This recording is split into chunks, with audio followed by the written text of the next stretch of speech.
شعر كلك بنكون قلنا مر كلية أنا واحد واركاون دين سمرنا تو شعر يرو كلك بنكون قلنا هذا أورون ويدو هذا أرنتاكا كجوك سويدو وأروح كلنا أذيركي لكاسي لا خير الصياح اللي بنابيب وارضبق قالوا أنا روح الدبق اللي جبت الدبق قال محمد وحل ويدينا يا مدحوينه محمد أبي الصومالي اللي أنا مياه بسمعها هدون محمد أبي الصومالي اللي ينهين ده الله يسكت عن ببحيه عقف ولي بس صار بابور يونس صار ده كان كيسي بويمن ده ديار بعنونا هاي وحلو يحكوا ده كانوا يبينا محمد أبي أنكو صارين أصاب بحال كان كدور مدحوينه ينكدقين محمد أبي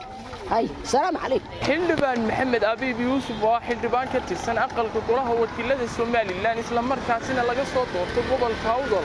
أي مالين مدي شلي شيء وهن شبي تليا عيد كبوليس كصومالي لأن مدلل محمد آدم سقطي طبق عليه wax kasta oo qof ku hanjabi karo maad moodayn janankii booliska ee xeerkii iyo kala dambeyntii nabadgelyada ku hayay marag iyo marxaatay la 30 nib baa taagnaa saasuu gacanta warfinay kelmadda aan weydiinayo in dadka ogeysiinayo wax weey wuxuu yiri iska tag annaga shaar kulee ku gelin doonee annaga naqaan halkan ku geyn doono waxa weydiinaya taliya halkeed geynaysaa maad dilaysaa maad qafaalanaysaa halkeed geynaysaa waa ku weydiinaya haddaba telefishinka CBA oo makarafanka la dhex maray shacabweynaha ku dhaqan magaalada Boorama ayaa weydiinay sida uu arkaan hanjabaad uu taliyuhu kula kacay xildhibaan maxamed abiib yuusuf waxana ay hadalladoodu way u dhignaayeen sidan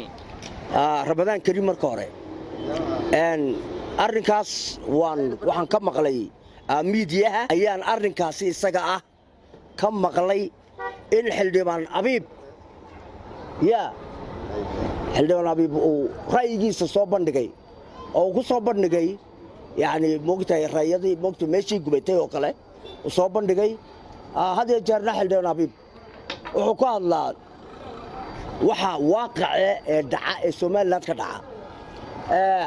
marka waxaan maqlay inuu hanjabay in la yiraahdo dabagalahaas oo moogtay ninka haysta ciidanka Soomaaliland ee booliska ninka haysta marka wuxuu ku yiri waa nin cadow baaba tahayba cadow ma wuxuu ku noqday waxa waaqica uu ka hadlayo cadow ku noqday kuma noqon cadow abiib xildhibaan abiib wax runa ayuu sheegay shaar kuleeg baan ku daba gelinayna war maxaad u malaysay ninka xildhibaankaas loogu hanjabaya maxaad shicibkeennina u malaysay talow maxaa la inagu sameeynaya shicibkeenni ninka xildhibaanka xadaanad bulle adeer waxaana la yiraahdaa dawladdan meeshan ka dhisani waa dimuqraadi oo waa dawlad dimuqraadiya qofku adeer xor buu yahay inuu waaqiciisa dhibto xildhibaanada shaar kuleeg baan ku gelinaynaa waayay mashaarka gadabursigu ayuu yeesaya talo ya gadabursigu shaar intee leeg buu leeyahay ما واحد يروح ولا سانو موقتها اللغلوقة مسوي شعر كلك ما كوك لنا مر كلية أروح أركاون دين سمرنا تو شعر يروح كلك ما كوك لنا هذا أورون ويدو هذا أرنتاكا كجوك سويدو وأروح كلنا أذيركي لكاسي لا خير الصياح اللي بنابيب وارضبق قالوا أنا روح الدبق اللي جبت الدبق قال أرنكي معه حلبان من أبيب xildhibaan keen abiib waxa weeye waa ninka kaliya qaaliga ku jira xildhibaanada Soomaaliland oo dhan waa ninka kaliya Soomaaliland ku soo jeediya caalamka oo dhan marka shaashada laga arkayo waa xildhibaankaas waayo waa xildhibaan Soomaaliland lagana soo doortay gobolka Awdal caalamka oo dhan baa ninka u hambalyeynaya waa ninka Soomaaliland aqoonsiga ay raadinaya nin lagu gafo ama wax qaldan lagu dhaado ninkaas ma gayo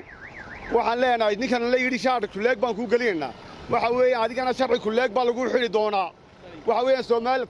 Soomaaliland waa la wada leeyahay waa la dhaafay waqtigii dib u dejinta Soomaaliland 25 sanadood baa waa SNM iyo waa daayal lahaa maanta Soomaaliland la wada leeyahay qurux badan baynu wada haysanaa waa in walba dhankiisa uu ka ilaashado baasha lamana kala laha yaa bahal la kala leeyahay Soomaaliland ma haddii Soomaaliland la wada ogol yahay la rabo waa in ninkaasi laga bixiyo apologize laga bixiyo waxa weeye anay ninka in abil loo yiraahday madaxu noo saaran yahay hadaan nahay gobolka Awdal Soomaaliland oo dhan buu madax u saaran yahay siiba gobolka Awdal ni waa ninka kaliya ku dhaaranaba ee meeshaasi noo jooga Soomaaliland u jooga horumarka Soomaaliland ka shaqeeya masaakiinta Soomaaliland u hadla xuquuqda cid kasta oo maqan waa ninka kaliya u hadla haddii la rabo inaan la hadalba ninkani waa ninka wax walba hadda ku sameeysan nin hadalka deynaya iyo waxtarka Soomaaliland deynaya ma ninkaas bismillaahir rahmaanir rahiim allahumma salli ala maxamed horta maanta haduuna ahayn taliyihii ciidanka Soomaaliland haduuna ahayn jawaab diiran baan ka siin lahayn laakiin maanta waan ka xunay ereyga uu ku yiri shaar ku leeg baan ku gelinayaa shaarka nin looma gelin karo annaga gobolka awdal laydhaa ka soo dooranay ninkan annaga geynay golaha wakiilada imikana uu noo jooga hadduu isaga u noqon waayna gobolkii laga soo doorto uu soo noqonaya una imanaya Soomaaliland darka uu sheegayna cadeyntiisii baan uga fadhinaa hadda ninkan waxa way cadeyntiisii baan taliyaha uga fadhinaa annaga taliyuu noo yahay laakiin maanta laga bilaabo nooma aha annaga maadaama uu isagu kala midabka toor ku kala ridayo dalka ugama fadhino haddana waan uga fadhinaa maanta hadday qanjiidho yar ina ka soo gaadhana isagaan ula xisaabtamaynaa caalamka intuu ku nool yahay waan la xisaabtamaynaa waana wax noo yaalo waana kow qodob noo qoran in la yidhaa nin la soo doortay oo in bulshadan ee waddan ka soo doortay la yidhaahdo ma adaa Soomaaliland dara la yiraahdaa waa xaq darro waxa soo kale wayna noo sheegayeen inaynu Soomaal isagoo sharci dawladeed xidhan buu noogu hanjabayay isagoo xidhnayn muxuu naga yeeli laabad u malaynaysaa maxamed abiibna waxaan leeyahay waxyaalo badan oo lagaga baahan yahay jira maantana sharaf baad ku dhimatay meesha haddaan joogi karayna uga bayma iyaga abala dee waa magaalo iyagu iska leeyana uga yimaadaan mubaarak adii aan ka hadlo hadalkaasi xildhibaan maxamed abiib sheegay inuu kula kacay taliyaha ciidanka booliska dabagale waxaan u arkaa inuu yahay hadalkaasi gaf iyo meelka dhac sharciga iyo dastuurka iyo qiyamka